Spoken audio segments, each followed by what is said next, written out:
The list of injured and suspended players in FPL continues to grow each day, and it's becoming a huge problem for FPL managers. Let's take a look at my personal FPL team to see how I'm going to deal with this difficult situation.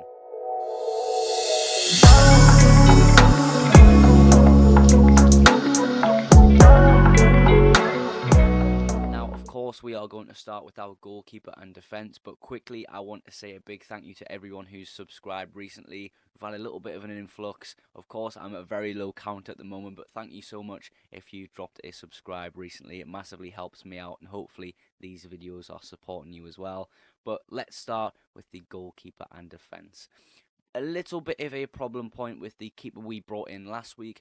That is Martin Dubravka. Now, Dubravka is somewhat ill at the moment, it seems, from what the people are saying on Twitter, from the reliable sources I follow along with. It seems he's got a bit of an illness. Now, that is better than what we thought. We thought initially he had an injury, but from what it seems like, he has a small illness. Give the brother a lemsip, he will be fine, hopefully. I mean, at the end of the day, how I think of this is if the keeper is out, and it's not the best time for clean sheets this season, you're probably only going to miss on 2 points. So it's not the end of the world, but when you think about it more, Newcastle have that great fixture of Fulham at home. Yes, Fulham have been in form in the last 2 games, scoring 5 in each of them, but I feel as though Newcastle at home are a bit more of a settled and solid side, even with their form being a bit wobbly recently. But we'll have to wait and see how they deal with the Champions League tonight. Any injuries pop up, because that could affect them massively at the weekend. Areola is on the bench. If we get news of Areola's okay and we find out Dubravka isn't fine to play, of course we have another backup keeper, but Areola seems like a little bit more of a long-term injury, but we'll have to wait and see with that one. In terms of defence, now you'll see it's a bit skewed with how I've got everything laid out at the moment. So I've got a different screen up here with some of the ideas of transfers that I'm thinking about bringing in and bringing out, because there is a lot of issues in FPL with people's teams in terms of injuries and suspensions. So let me just walk through how I'm processing this information. What you're seeing on your screen is Mark Gahey is in the defence. Now, this man is either going to be benched or he is going to be transferred out. I think we now understand that Palace have a lot of key injuries and aren't going to be that defensive team we thought they were going to be at one point. So he has to go. The fixtures that Gahey has are just not good whatsoever. Let me just read some of them out really quickly. He's got Man City, of course, away this week. Horrible fixture, regardless if Haaland is fit or not. Then he's got Brighton, Chelsea, Brentford, Arsenal. Then in 22, he's got Sheffield United. So not great if you're holding Gahey. I'm going to get rid of him most likely this week. If not, then the other plan is to get rid of Trippier and move to somebody else, like a Chelsea defender because of their good fixture run, or maybe even an Aston Villa defender like Pau Torres, just because of how well they're playing at the moment.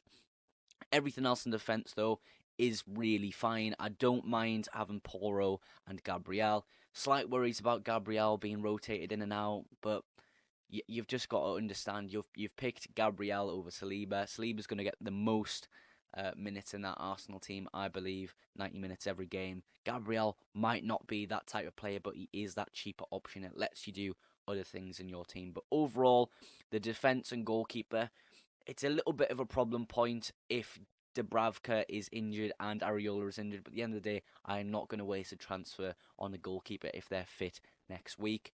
Gahey and Trippier are the people on the chopping block at the moment, and the players I like defensive-wise are Colwill, Paul Torres, and players like that.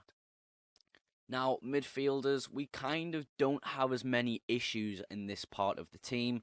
You've got the likes of Salah, Son, Palmer, and Adingra, who aren't really suspected of any injury issues. Gordon seems to be a bit of a worry. I don't know if that's minutes-wise or a small injury. I haven't seen anything to tell me he is injured or partially injured, if that makes sense, because a lot of players don't, a lot of teams don't announce a player is injured just tactically wise. They just keep it under wraps and maybe drop a few hints in here and there. I haven't seen any hints towards a Gordon injury. I think it's more of a minutes issue, but he's constantly playing all the time. Yes, he seemed very tired in this last game. He's going to be playing in this Champions League game tonight.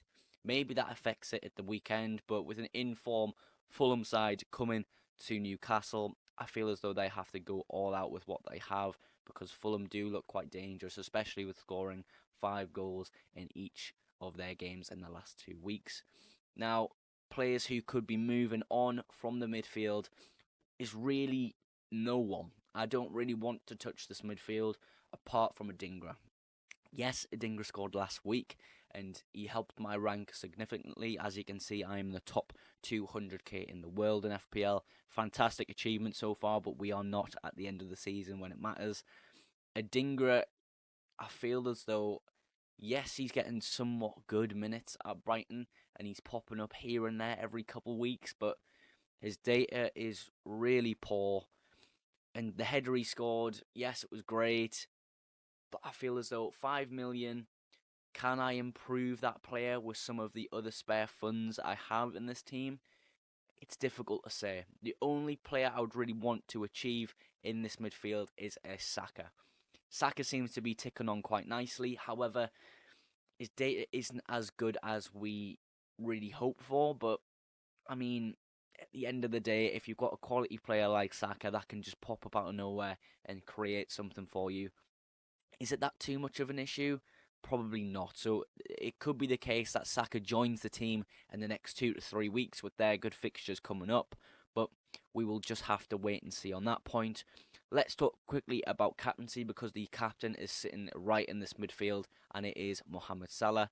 We've seen that Harry Maguire got injured last night as well. I think Shaw possibly has an injury that could rule him out for the weekend. We don't know specifics on that as of yet, because that game was literally last night.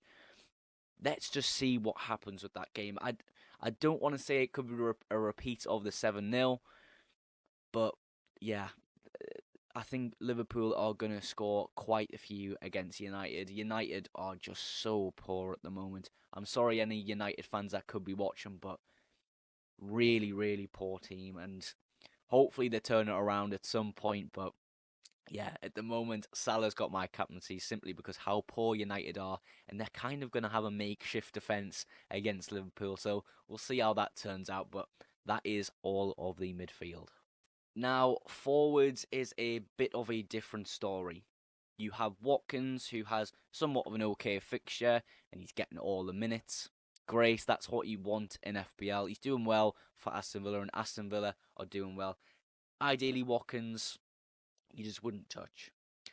On the other hand, you have Haaland. Now, if you see any of my short form content, for example on TikTok, I posted a great video about Haaland's dad actually transferring him out in FPL. All of Haaland's family members have transferred him out in FPL. This is so weird, but FPL Focal, one of the bigger creators in the FPL world, just dropped some data on us that Haaland's dad and family have sold them in FPL. Now, this suggests a little bit more of a long-term injury, but you just never know, do you really? Pep says that Haaland is back Thursday. Does that mean he's back fit Thursday? Does that mean he's back in Manchester on Thursday? We have no idea. It's the case of just holding on at the moment and just waiting. I think around 200,000 people have sold Haaland right now. If he's back and fit against the Crystal Palace side at home, he is going to score a lot of goals. And to be honest, I'm not sure he would steal the captaincy off Salah, but it would be very, very close, because Haaland at home, you know, is a little bit more lethal than he is going away from home. Let's just think. If Haaland isn't available, the transfer I would most likely make this game week is the following. Gahey would leave the squad and Colwill would join.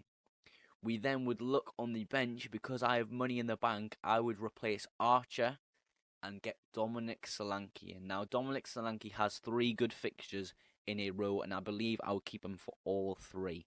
And he would slot in nicely and remain in the team for a good 3 weeks. And I think it could be a good shout just while Haaland recovers if he is injured. And the time frame of recovery for Haaland could be 2 to 3 weeks. So I think the replacement of Dominic Solanke coming into the side could be really valuable. And when I say that, that's what I'm going to do, that is the most likely outcome for me at the moment from the information I've gathered for you guys in today's video. But yeah, Dominic Solanke, let's quickly talk about him. I think Bournemouth have started really adapting to the way they're playing. They've got some good players playing solid performances. Yes, of course, they're not going to be the strongest Premier League team, but when they've got a good fixture run and are scoring goals and have had 2 or 3 clean sheets close to each other, you've got to pay attention to that. And I think Solanke, at his price, you can just drop him in. 3 good game weeks you're going to get from him in terms of fixtures. I think you've kind of got to put a little belief into that, especially with the injuries and suspensions we have. That could really help you guys out, and I think that's how I'm going to navigate this week in FPL. But overall, quite happy with the team. It just means I'm going to have to take another hit this game week if I wanted Solanke and Colwill or even Pau Torres, speaking about that as well. But yeah, overall, quite happy. Let me know how you're feeling about this week in FPL, because I know a lot of people have players, like about 7 or 6 players flagged in the FPL app. It's not a nice feeling looking down, seeing all those red and yellow flags in FPL. It's a bit worrying, but it's just a difficult time at the moment. Hopefully in the next few weeks everything smooths out in terms of injuries. We get all our players back and we feel excellent about FPL, but it's a bit of a rocky one these next few weeks. So let's just all stick together and hope it's all okay in FPL. But that is everything for today's video. If you're still watching at this point now, hopefully that means you've enjoyed today's video, and if you have, please consider dropping a like and a subscribe. It supports me massively, and hopefully these videos are supporting you on your FPL journeys. But that is everything today. Thank you so much for watching, and I will catch you in the next one. Bye for now.